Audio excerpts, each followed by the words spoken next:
खुलुमबाय आंनि मुलुगनां बड' निउस चेनेल साफ्रोमबो नायगिरि बिथांमोननिसिम गोजोन फुंबिलिनि बयनिसिमबो गाहाम हामलायनाय जासिहरनाय जाबाय।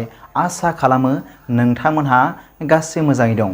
बे समाव आं नोंथांमोननि सिगाङाव फुंबिलिनि मोननैसो खौरां लाना फैलायबाय। अन्नानै भिडिअखौ स्किप खालामाजासे जोबजासिम नायलांदो। दिनैनि फुंबिलिनि मोननैसो खौरांफोरा जाबाय। गिबि रादाबाव दं सिक्किमनि गिलुबालु दैबानायाव जिउ गोमानाय आर्मिफोरनि गेजेराव आसामनि सासे आर्मियाबो दंफायो होनना मिथिनो मोन्दों। बे आसामनि थागिबि आर्मिनि मुङा मिथुल कलिता।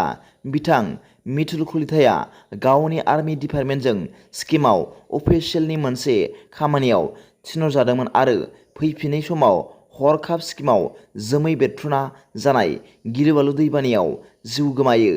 बिथाङा बाक्सा जिल्लानि होनना मिथिनो मोन्दों। नैथि रादाबाव दं मैया 55,000 नंखाय रां हमनो मोन्दों। मिथिनो मोननाय जादों दि मैया गुवाहाटीआव वेस्ट गुवाहाटी पुलिस डिपार्टमेन्टआ जालुकबारि साखाथिनि मोनसे भारा न'निफ्राय 55,000 नंखाय रां आरो नंखाय भारतनि रां बानायग्रा मेसिनखौबो हमनो मोन्दों होनना मिथिनो मोन्दों। खौरां मोननाय बादिब्ला बे आयेन बेरेखा खामानिजों लोब्बा थानाय सासे आइजो प्रियंका दास आरो बिनि मावफाग्रा लोगो देबजित दिउरिमोनखौ पुलिसआ हमनो हादों। थामथि रादाबाव दं मैया बाक्सा जिल्लायाव सासे सुबुङा मासे मैदेरजों गाथारनानै गालांजादों। बे जाथाया बारि खादाङा ओनसोलाव जादों। मैदेरजों गाथारजानाय सुबुंनि मुंखौ बिस्वजित कलिता होनना मिथिनो मोन्दों। मिथिनो मोननाय बादिब्ला बिस्वजित कलिताया हारसिङैनो मैदेरखौ होहरनो नाजानायाव मैदेरजों गाथारजादों।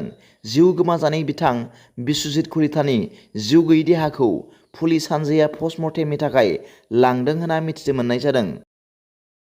ब्रैथि रादाबाव दं BJP दोलोनिफ्राय रिजाइन होबाय सासे बारग' MLA। तामुलपुर बियाबनि बारग' MLA BJP दोलोनि रायजोआरि मावफुं सोद्रोमा इमानुएल मोसाहारिया BJP दोलोनिफ्राय रिजाइन होबाय होनना मिथिनो मोननाय जादों।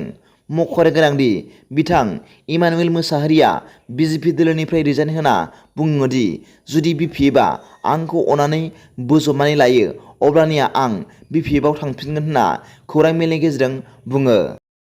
दिनैनि फुंबिलिनि मोननैसो खौरांफोरा दा बेखिनिल'मोन।